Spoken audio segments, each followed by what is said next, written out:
Well, hey, everybody. Happy Thursday. Hope you're doing well. Getting ready to start Mike in the Midwest here, episode 42.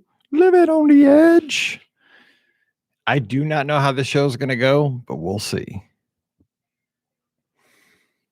This one's going to be from the heart. We'll see how it goes. Let's do this. Episode 42, Mike in the Midwest. Another Thursday, another Cardinal jersey. Imagine that. It's the home opener. All right, let's do this.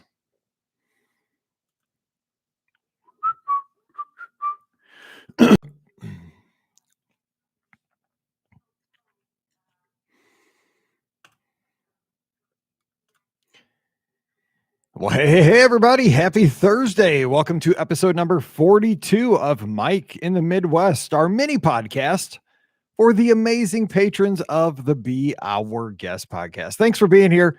Thank you so much for supporting the show.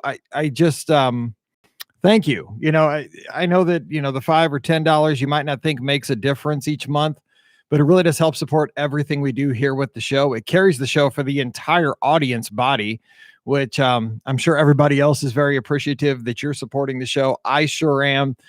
That $5 or $10 a month means a lot. I mean, our bills are kind of big with the hosting and the bandwidth, because we buy extra bandwidth every month, and because I want the quality of the show to be there for you. I want the downloads to be quick. I want the streaming to be instant. And I just want to have a high quality show for you 4 times a week. And you are supporting that. You're allowing us to get that done. So again, I say that on the show, but I go by it pretty quickly sometimes. Thank you sincerely for being here and supporting the Be Our Guest podcast on Patreon. It sure means a lot to me. So today we are going to have a fun time. Hey to Max, who's watching live on YouTube as we're recording here. It's funny because he just put a comment. It's episode 42. Jackie Robinson. Baseball is back. That is all going to tie into the theme of today's show. That's crazy because that is exactly what I thought. I make a lot of number associations a lot in my life. And something I heard just this morning, after my run, I was getting ready in the taking my shower and shaving and stuff in the bathroom. And in my bathroom, I have an Amazon device there. I don't want to say the word, the little dot. And I listened to, again, I talked about this, I think last week, about KMOX. It's our AM radio station that carries the St. Louis Cardinals. It's also, they call themselves the voice of St. Louis. They're the news talk station. So you find out everything that's going on in town. You get your news quickly as you're shaving and getting ready for the day. So I listened to it there. And today is the home opener for St. Louis. It's one of the most exciting days of the year if you live in St. Louis. Now, I know the home opener is probably a big deal in New York, Chicago, LA, Dallas, wherever you have a ball team. But in St. Louis, I kind of spoke about this last week. Like we are associated with our Cardinals. I mean, we love them. They did not abandon us like the NFL, like the NBA. We love our heroes. And this is the first time we're going to have fans in the seats since, what was that, 2019? Because we didn't have fans last year. And we call St. Louis baseball heaven. I know that drives a lot of folks crazy. I do this a lot. If you're a Disney fan, especially a Disney podcast fan, Matt Parrish from Wedway Radio and the 3028, and especially Nate, they do not like that we call ourselves the best fans in baseball. We like that idea that we know the game for the most part, but we're a long time ago, probably about 10 or 15 years ago, there were a lot of interviews that said the best fans of baseball come from St. Louis. And I know that other fan bases hate that. And we're not the best fans. I'm sure there's great fans in every fandom. The Kansas City Royals. I like the Royals. I listen to the Royals when the Cardinals are off on my Bat app on my phone. Every team has great fans.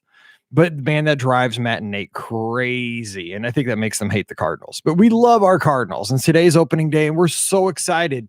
Now, of course, in typical opening day fashion, I bet this happens for your team as well. We have had days for the last 3 or 4 days where the temperatures have gotten up to very near 80 degrees, sunny weather. I mean, it has been gorgeous the last 3 or 4 days. Today's the home opener. Of course, it's windy. The high today is going to be 53 and chance of rain this afternoon. What?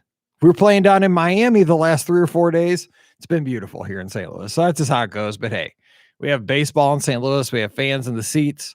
One of our big traditions in St. Louis, just real quick, is that we have our Cardinal Hall of Famers, not just the National Hall of Famers that are in Cooperstown, but we have a St. Louis Cardinals Hall of Fame. They get red jackets. They're voted on by the fans. And so they always come out and meet the crowd every opening day. So we'll have like Ozzie Smith, Bruce Sutter. Last year we had Bob Gibson and Lou Brock, who are no longer with us, but we'll have a tribute to them. Mike Shannon. We'll have the Whitey Herzog, if he can make it out today. We'll have that being able to bridge back to the past, to my teams of the 80s, my heroes will be there waving from the convertibles as they go around the field. And of course, if you know St. Louis, we have the Clydesdales, the beautiful horses. We'll pull the Anheuser-Busch hitch around the field as we play Here Comes the King, which is the theme for the Budweiser brewery. That's weird, right? I mean, back when I was a kid, I thought Take Me Out to the Ball Game was Here Comes the King. Do, do, do, do, do, do, do, Here Comes the King. Do, do, do, do. Because they played it all the time at the ball games. But when I was a kid, the St. Louis Cardinals were owned by Anheuser-Busch, which is a strange proposition for a kid who grew up Baptist, who alcohol was absolutely a sin.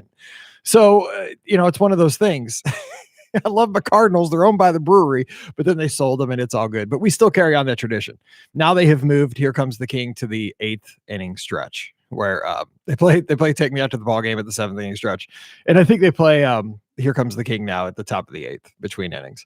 So anyway, that's kind of our big deal. We get to see Mallory already texted. She's worried because word is that the hitch is going to come out at about 2:30 in the pregame. She's at school. She doesn't get out till 3:15 today. She's worried she's going to miss the Clydesdales. I'm sure they will show it at her school, because all schools in St. Louis, they show opening day and playoffs. And so anyway, we'll see the replay. But yeah, today's opening day. I got on my white Cardinal jersey because it's the whites for home. And it's an exciting day. So we have that. Of course, we had a great Easter this past Sunday. Got to have the family over. My nephew got to hunt a few Easter eggs in the backyard. We had some honey baked ham and mashed potatoes and all that good stuff, deviled eggs. It was a good, beautiful day. So we got to sit out on the deck.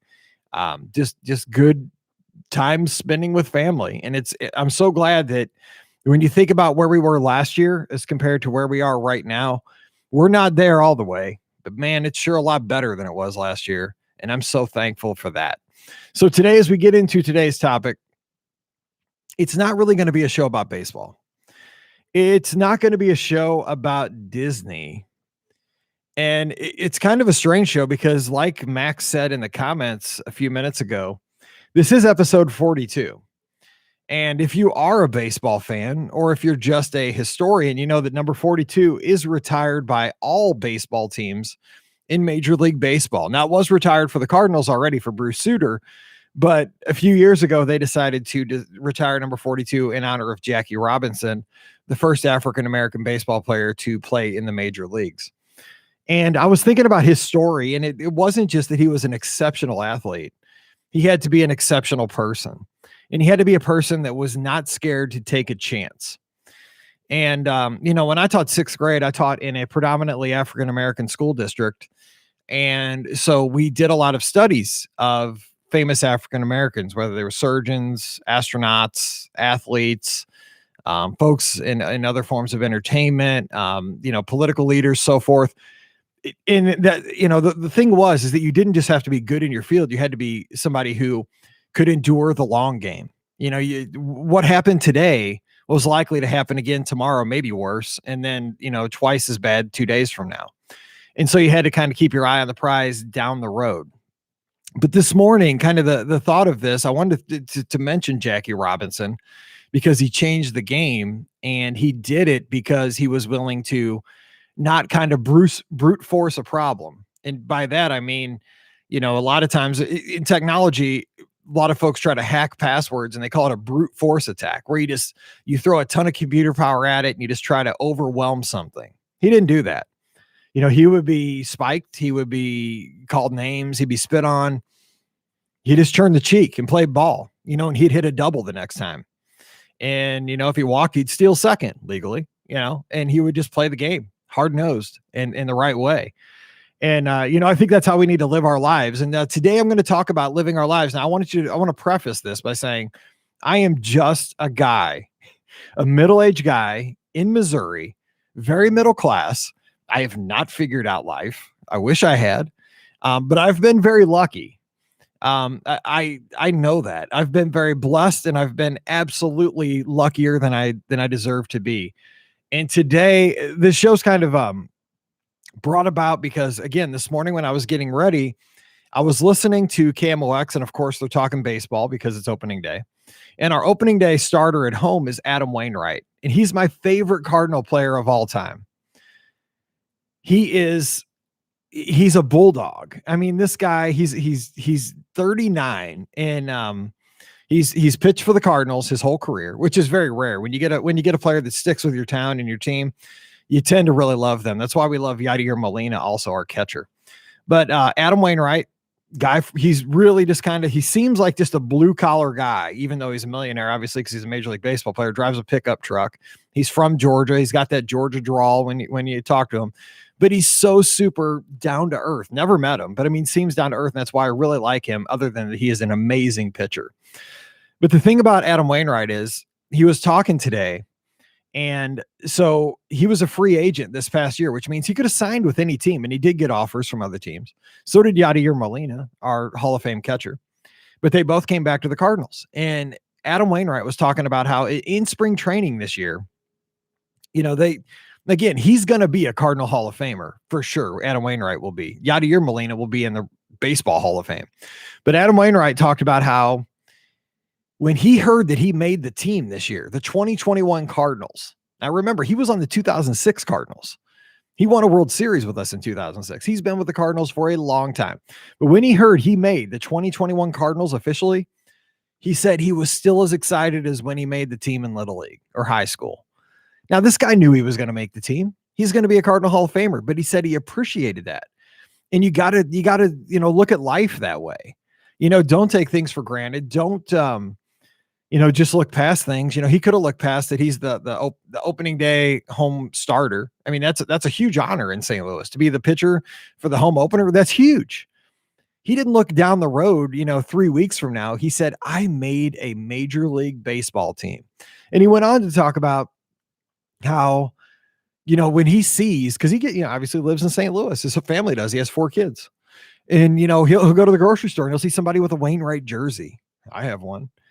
He'll see, that he has a baseball card, and people will, go Wayno. That's his nickname. He doesn't take that for granted. He says that is the coolest thing, because when he was 7, that's what he wanted to do. He wanted to be a ball player, and he is 39. He is still a major league ball player. So what I wanted to talk about today for just a few minutes is that there have been instances in my life.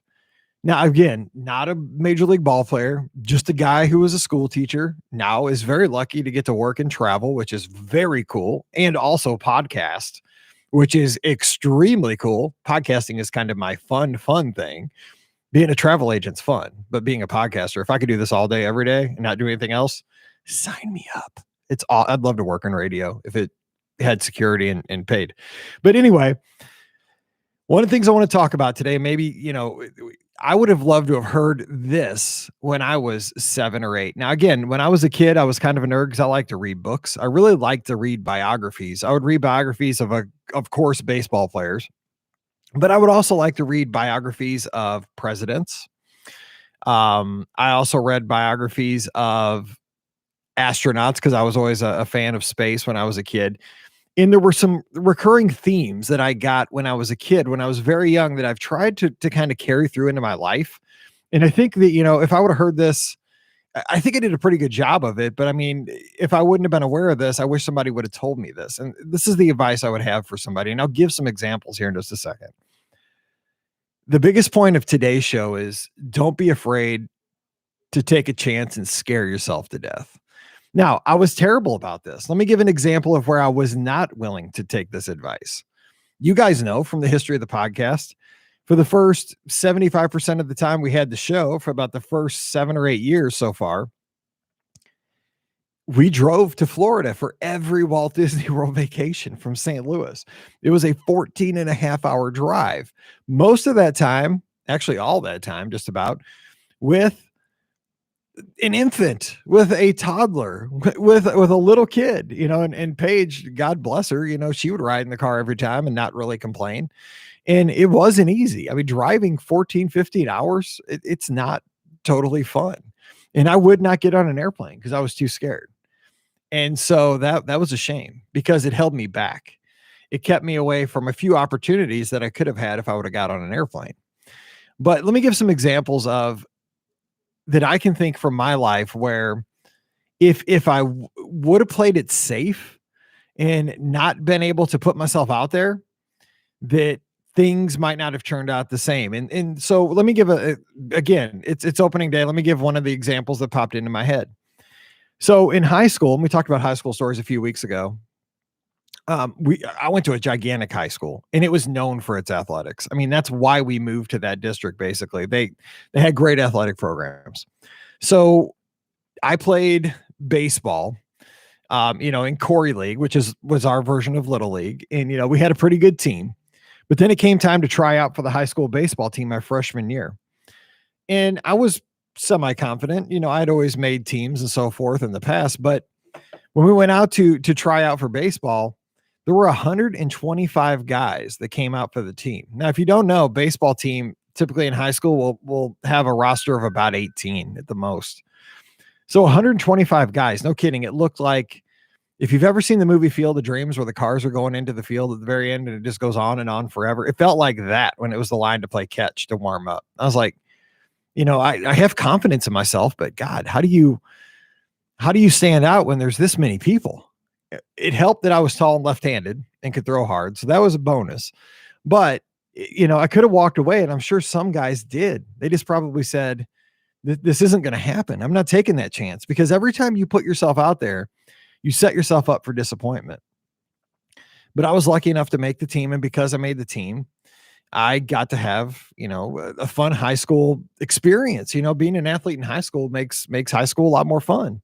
And I ended up even, getting to pitch up that year, from the freshman team. So that was a blessing. But if I would have been intimidated and not been willing to fail or not make the team, I wouldn't have had that experience. Another thing, again, kind of with that, my buddy Steve, who I've talked about him on the podcast a few times. He's no longer with us. He was killed by a drunk driver about 10 years ago now.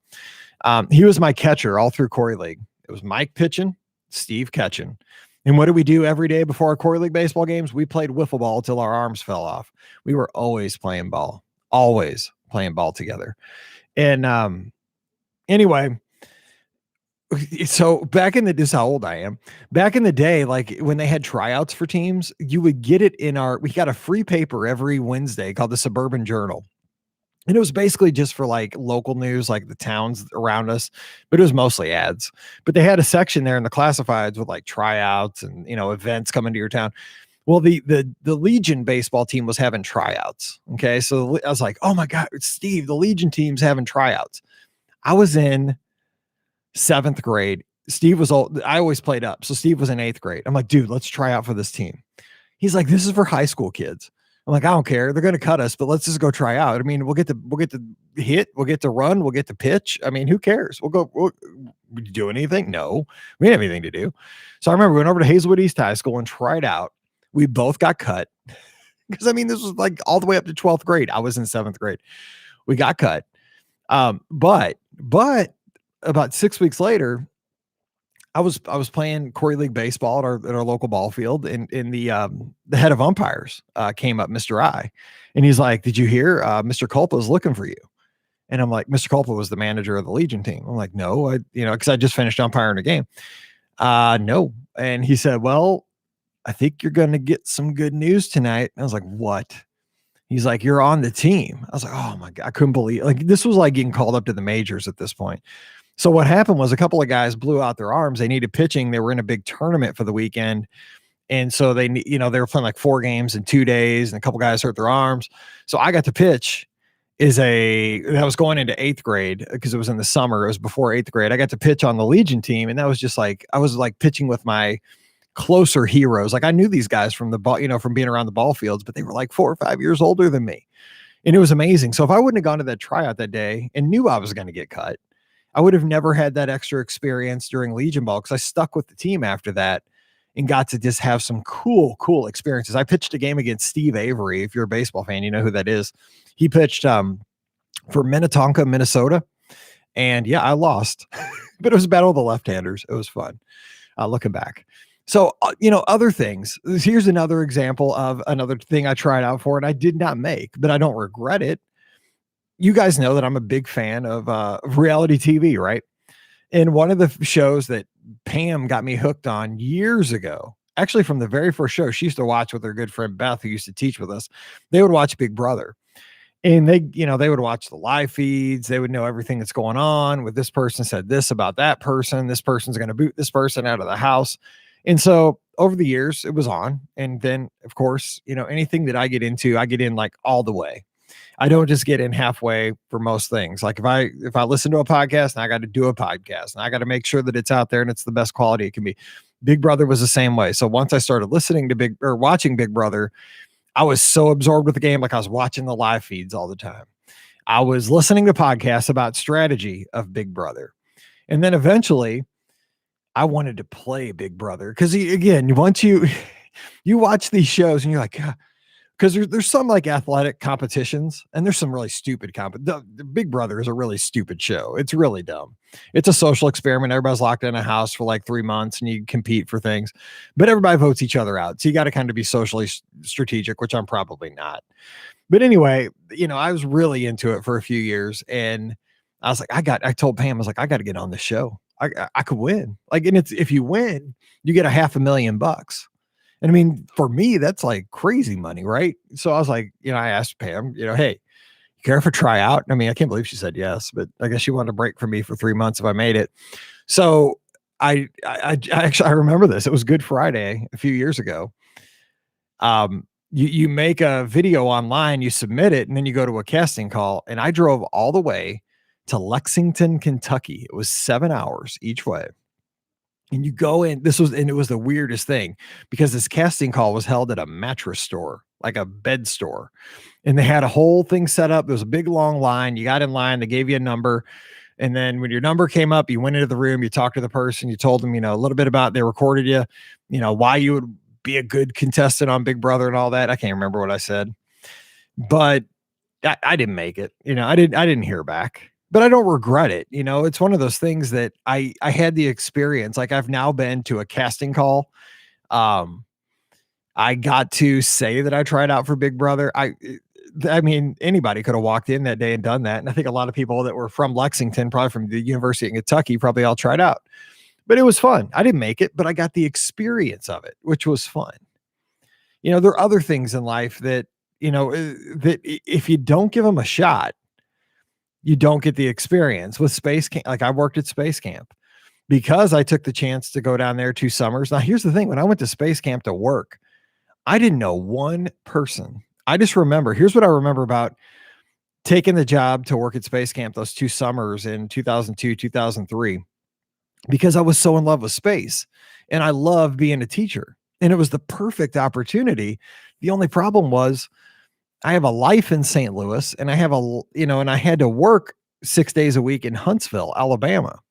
But I mean, I worked it out. But the thing is that when I went to space camp, I could have said no to this for a majority of reasons, tons of reasons. And there's probably a lot of reasons I should have said no to it because, it was far away. It wasn't easy. And when I went down there, I did not know anybody. I just remember I had an old Jeep that didn't have air conditioning, had big old tires, got 7 miles to the gallon. I spent just about all the money I made at space camp on gas going back and forth every week. But I just remember loading in like a TV into the Jeep and, a pillow, some clothes. I don't remember much more that I threw in there. And I remember throwing that in there because we lived in a college dorm at the University of Alabama in Huntsville.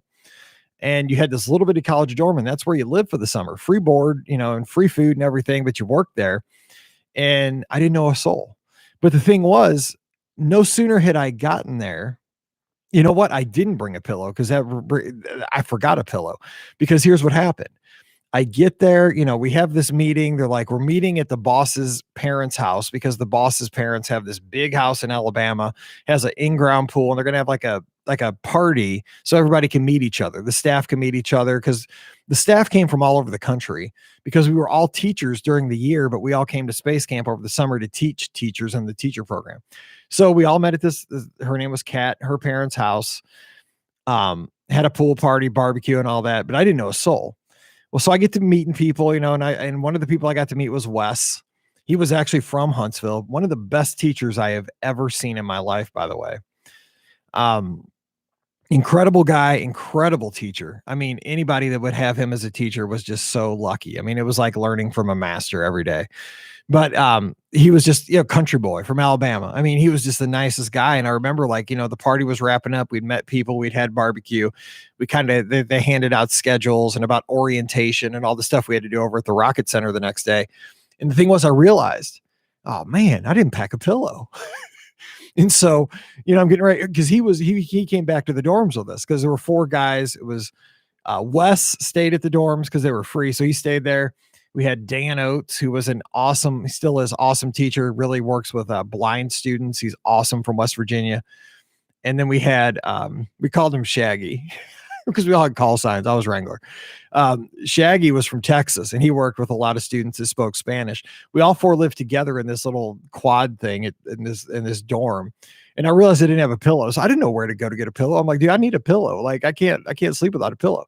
He's like, dude, there's 2 Walmarts in this town. Let's go. Well, where I lived in Florissant, we didn't have a Walmart. We had Walmarts in St. Louis, but like on the other side of St. Louis. So, it's like 10:30 at night. He drives me to Walmart because I don't know where the Walmart is. It's over by the mall. I finally figured out where everything was in Huntsville. And, I buy a pillow. I buy a couple other things that I totally forgot, probably a toothbrush, toothpaste, all that stuff. And the thing was, I realized, 24 hours before this, I didn't know a soul. And I was freaked out about doing this. I was a teacher, but I was thinking, God, I'm just a teacher from St. Louis in this regular old school district. I'm not like a teacher of the year. I'm not the best teacher in my building. I wasn't even the best teacher in my grade level. That was Pam. And yet I took the chance to go down there, and it turned out really well for me. I got pretty decent reviews from my students that I taught, who are all professional teachers from all over the world. And the greatest thing was is that I got to make memories and have experiences that I never would have had otherwise. If I would have said, I can't do this, I'm not good enough to go teach at Space Camp, because in reality, I wasn't. I was just a Joe Blow teacher. I wasn't some great teacher, but I went down there and gave it a shot. And because of that, I got to meet astronauts. I mean, I met a lot of astronauts. I met authors. I met rocket scientists. I mean, I remember I met this guy named Taylor Malley, who's he's a slam poet. Craziest thing ever. Like, it's almost like rap, but without music. And he would do poems about teachers. I got to have some cool experience. I mean, I taught classes under what was called Pathfinder, which is the stack. It's almost a full-size space shuttle stack out in the middle of the campus. I would take my class out there and be like, we're doing this class out under Pathfinder. And if I wanted to talk about solid rocket boosters, I would point up, and there was a full-size solid rocket booster over our heads. It was the coolest thing ever. We would have teachers that would go down in the neutral buoyancy tank, scuba dive 30, 40 feet down. And we'd watch and we'd communicate and we'd have missions. And I mean, the thing was, I didn't deserve to get to do that. I wasn't, those spots for those teachers should have been for like teachers of the year, or, NASA astronauts on vacation or something. I was just a guy who taught 6th grade in St. Louis, but somebody said, yeah, come down, give it a shot. When you got there, you took this gigantic test, like 300 questions about space history. That was easy because I was a space nut. And bam, you get your flight suit, you're teaching, you're grinning. It's one of those things. You should live life, I think, where you're just grinning from ear to ear most of the time, because you're doing things you don't deserve. That's kind of how I feel about a lot of my life, right? I mean, I get to have a podcast. I mean, if you can't tell that I'm grinning, I'm grinning. I mean, this is fun. This is so fun. And the great part about it is that right now you're taking the time to listen to the show. And that hopefully maybe it's firing you up to try something that maybe you're a little unsure about. Another thing, real quick, I'll wrap. I don't want to go forever on this. But probably the biggest thing, to not be, don't hold back. I walked away from teaching. I totally left the profession that I went to college for. I had a master's degree in plus. Um, I had a reputation in our district as being a teacher that parents wanted their kids in my class a lot of the time. Um, and I just said, you know what? I mean, this was probably the most thing this scared me the most. And it still scares me to this day that I left teaching because teaching was comfortable. I'd gone to college for teaching. I had taught for 17 years. I taught fifth grade. I taught sixth grade. I taught second grade. I taught gifted education. I had taught a lot of stuff. So I knew how to teaching was comfortable. It's hard. It's super hard. It gets harder every day. And I could not have taught this last year. No way. It would have been too hard. But the thing was, it was comfortable, right? You always knew every 2 weeks you were going to get paid X amount of money. Every year you're going to get a teeny tiny raise if you're lucky, if they negotiated it, but you knew what was coming in. To walk away from something like that, to become a travel agent, to trust yourself that, okay, I hope my podcast still resonates with people, that they're going to enjoy the show and listen to the show and download the show. And that when it comes time for a vacation, that maybe some of those folks will reach out to me and book a trip with me. Because if they don't, I'm a dad, I got to support the family. I got to pay the house bill. You got to get groceries. You got to keep the electricity on and so forth. The girls have, Mallory's a cheerleader, and, you got to take care of the family. And it was one of those things that I remember I posted on my Instagram the day that I walked out of my classroom. I had the teacher next door because she was leaving education too. Actually, she was leaving our district to go teach somewhere else. She wasn't leaving education. But I said, you know what? Take this picture. Take a picture of me turning out the lights in my classroom. And in my classroom, right next to the light switch, I had the quote by Dr. Seuss. It said, "Oh, the places you'll go." And I remember that picture because I had on my Disney tropical shirt, and I was scared to death that day. I still am. I still always get up in the morning and I'm worried that I'm not going to get any emails and get any support, and that things are going to go down the tubes, and that could happen. But I really don't regret it because, getting to do this is like a dream come true. It's so cool. So, wrapping that up again, I'm nobody special, but I would just encourage you to get out there and don't be scared to live scared sometimes. because you do that, sometimes you get to have the greatest opportunities that maybe you don't even deserve. Because I don't deserve to get to do a podcast. I mean, I'm not the most, fluent guy in the world.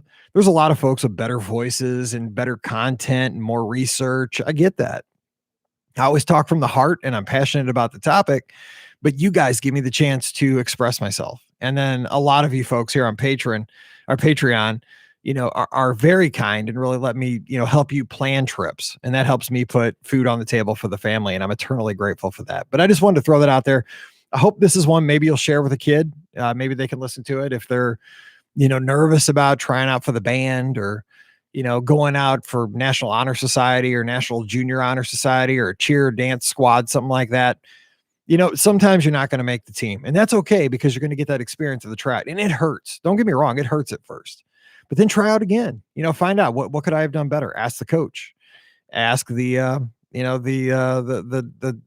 sponsor of the club.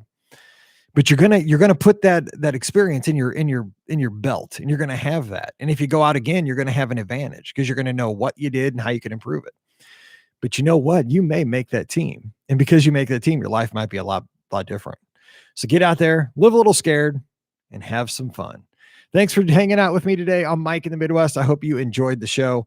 Next week we'll be back again with another fun topic. But until then, go Cardinals. Stay safe, stay healthy, and we'll see you real soon.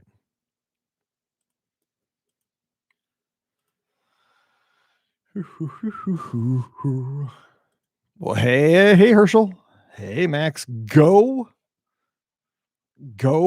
Twins. They just beat up on Scotty G's Tigers yesterday, I think.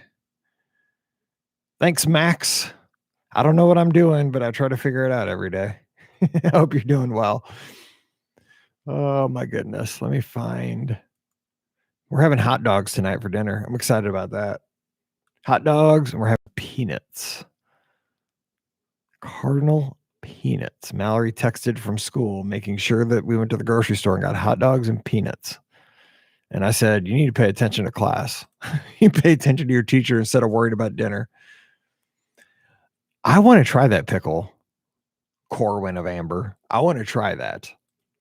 I'm in. Let me edit this bad boy. Da, da, da, da. All right. Well, I'm ducking out because it's almost lunchtime and I'm starving and got to get everything done before before 1:30 for the opening day ceremonies. So thanks for being here. See you, Max. See you, Corwin of Amber. See you, Herschel and Margie. You guys have a good day. I'll see you soon. Take care.